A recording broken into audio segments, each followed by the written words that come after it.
तो जो यहाँ पर हम देखेंगे प्लेटिनम 195 NMR। तो ये पहली बात तो MSc फाइनल का टॉपिक है, तो BSc वाले बच्चे इसको ना देखें क्योंकि MSc फाइनल में केवल ये एग्ज़ाम के पॉइंट ऑफ व्यू से है। तो जो हम बात करें प्लेटिनम NMR की, PT NMR की, अगर आपको पता है 1H NMR का पता है तो सेम सिमिलर है। NMR की जो बेसिक प्रिंसिपल है वो सभी के सिमिलर है। तो वहाँ पर हम प्रोटॉन NMR की बात करते हैं तो न्यूक्लियर प्रोटॉन आ जाता है, या 13C NMR की बात करते हैं तो 13C आ जाता है।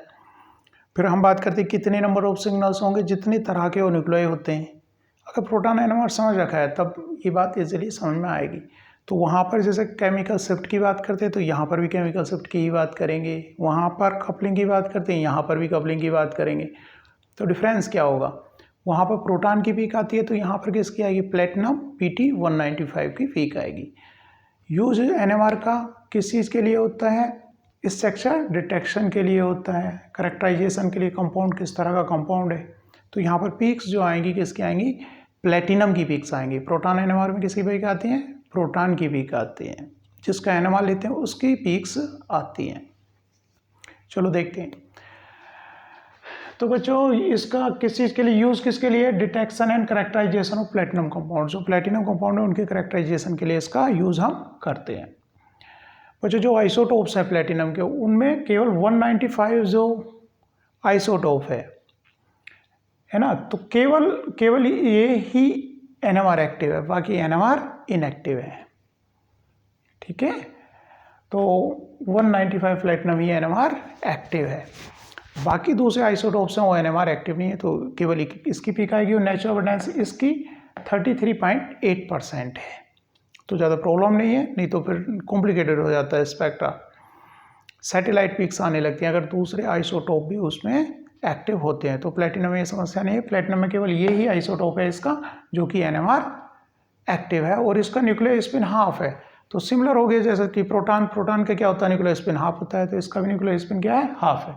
फिर वहाँ पर केमिकल शिफ्ट की बात करते हैं हम प्रोटॉन NMR में। तो प्रोटॉन NMR में 1H NMR में जो रेंज रहती है अराउंड 0 से 12 तक अधिकतर कंपाउंड की रेंज आती है। लेकिन यहाँ पर प्लेटिनम NMR में जो केमिकल शिफ्ट है, जो डेल्टा वैल्यू है वो काफ़ी वाइड रेंज है, -600 है ना, 6500 से प्लस में जाती है काफ़ी दूर तक, 200 ppm तक जाती है पार्ट्स, है ना, पार्ट्स पर मिलियन। जबकि हम प्रोटॉन NMR में कितना पढ़ते हैं, 1 से 12 तक पढ़ते हैं अराउंड।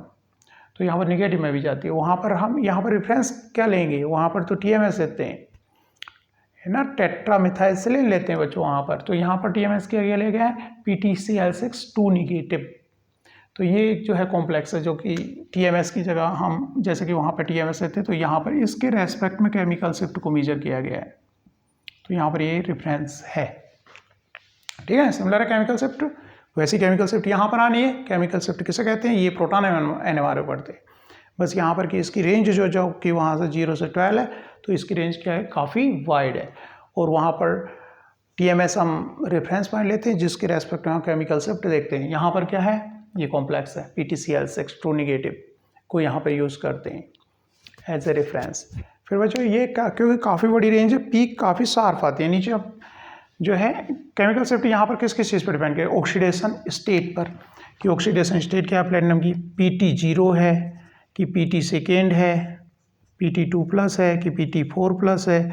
तो इसकी ऑक्सीडेशन नंबर पर, जैसा कि वहाँ पर भी सील्डिंग डिसील्डिंग हम पढ़ते हैं ना, तो कि सील्डेड है, डिसील्डेड है, क्या क्या फैक्टर हैं केमिकल शिफ्ट के जो अफेक्ट करते हैं। जैसे कि वहाँ पर पढ़ते हो आप, इलेक्ट्रोनिगेटिव एटम क्या कर देते हैं, कम डाउनफील्ड ले जाते हैं। तो यहाँ पर कुछ फैक्टर्स हैं जो डेल्टा वैल्यू को की जो रेंज है उसको उस पर इफेक्ट डालते हैं। जैसे कि ऑक्सीडेशन स्टेट की, प्लेटिनम तो 0 भी हो सकता है, 2 भी हो सकता है, 4+ भी हो सकता है। प्रोटॉन तो खाली ऐसी बात नहीं कर सकते थे हम, प्रोटॉन तो प्रोटॉन है, उसमें तो ऑक्सीडेशन स्टेट होती नहीं। तो यहाँ पर ये कुछ चीज़ें डिफरेंट होंगी। 0 ऑक्सीडेशन स्टेट कितनी है उस पर केमिकल शिफ्ट डिपेंड करेगी। या फिर लिगैंड सब्स्टिट्यूशन, प्लेटिनम के चारों तरफ किस तरह के लिगैंड्स लगे हुए हैं, Cl लगे हैं कि Br लगे हैं, तो इन लिगैंड्स की बात की जाएगी, है ना, किस तरह के लिगैंड्स हैं तो उस प्लेटिनम की केमिकल शिफ्ट को अफेक्ट करेंगे। स्टीरियोकेमिस्ट्री अराउंड द प्लेटिनम के चारों तरफ स्टीरियोकेमिस्ट्री किस तरह की है, मतलब सिस हैं कि ट्रांस हैं। NH3 मान लिया यहाँ पर लगा दिया तो क्या हो गया, ये ट्रांस हो गया। तो केमिकल शिफ्ट इस चीज़ पे भी डिपेंड करेगी कि कंपाउंड की स्टीरियोकेमिस्ट्री किस तरह की है, सिस है कि ट्रांस है, लिगैंड का सब्स्टिट्यूशन किस तरह का है, ऑक्सीडेशन स्टेट किस तरह की है, उन सब चीज़ों पे डिपेंड करेगी केमिकल शिफ्ट। ठीक है ना। जैसे कि प्रोटॉन में क्या पढ़ा है, प्रोटॉन एनएमआर में आपने कि किस तरह का इलेक्ट्रोनिगेटिविटी पे इफेक्ट डिपेंड कर रही है, या फिर डायमैग्नेटिक एनाइसोट्रोपी पे प्रोटॉन में, है ना, केमिकल शिफ्ट वहाँ पर डिपेंड कर रही है। तो यहाँ पर कि ऑक्सीडेशन स्टेट क्या है, लिगैंड का सब्स्टिट्यूशन किस तरह का है, या फिर सिस है या ट्रांस है, स्टीरियोकेमिस्ट्री पर डिपेंड करे। और केमिकल शिफ्ट यहाँ पर नीचे जो ग्राफ दिखा रखा है ये दिखा रखा है कंपाउंड PtCl4 का, PtCl4 का काफ़ी सेंसिटिव है। यहाँ पर खाली Cl के आइसोटोप, दो तरह के आइसोटोप होते हैं, Cl नेचुरली 35 और 37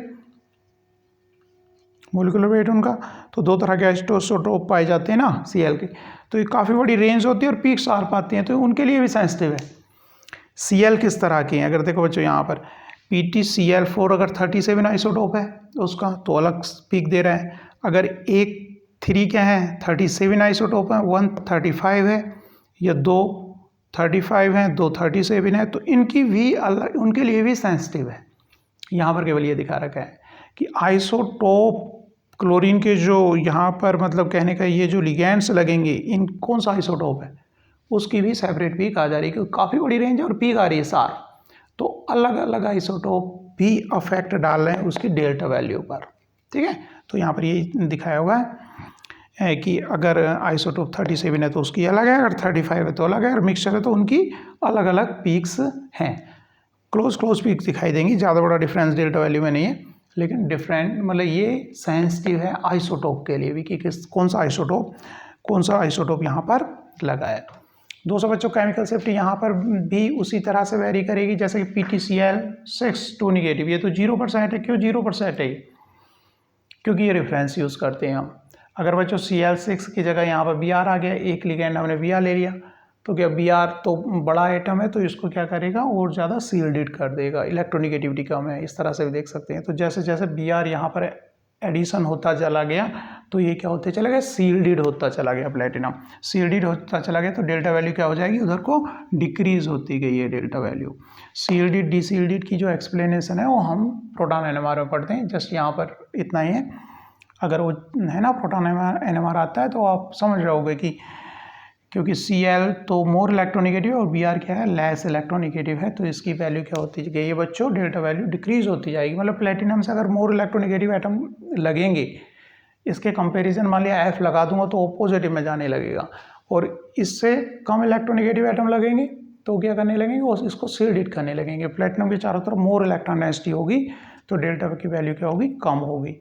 फिर दूसरा मैंने पहले भी बात ही की है इसमें कि ज्योमेट्रिकल आइसोमर भी डेल्टा वैल्यू को डिफरेंट बनाते हैं। जैसे कि यहाँ पर अगर ये ट्रांस है, ये कॉम्प्लेक्स, तो इसकी वैल्यू कितनी है 2000 माइनस में 2100 बनाइए, जबकि सिस है तो 2104। तो ज्योमेट्रिकल आइसोमर भी डिफरेंट स्टीरियोकेमिस्ट्री पे तो डेल्टा वैल्यू डिपेंड करती है। तो सिस है कि ट्रांस है उसको भी अलग अलग यहाँ पर पीक मिलेगी, प्लेटिनम की पीक मिलेगी क्योंकि PT NMR पढ़ रहे हैं, जो NMR पढ़ते हैं उसकी पीक आती है। 13C NMR पढ़ेंगे तो कार्बन की ही हम बात करेंगे।